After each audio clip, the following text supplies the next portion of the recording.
কোনো ভয় আছে? মাঠে খেলা হয়ে যাওয়ার পরে আমরা সবাই মিলে চলে গেছিলাম একটু মোহন মলে।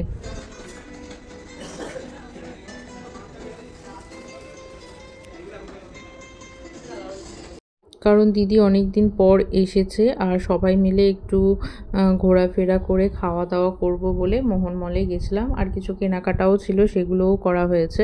আর এখানে আমরা খাবার অর্ডার করে দিয়েছিলাম আর অলরেডি আমাদের খাবার চলে এসেছে। আর আমার আদি টুকটুক করে সব কিছু খাচ্ছে আর কি।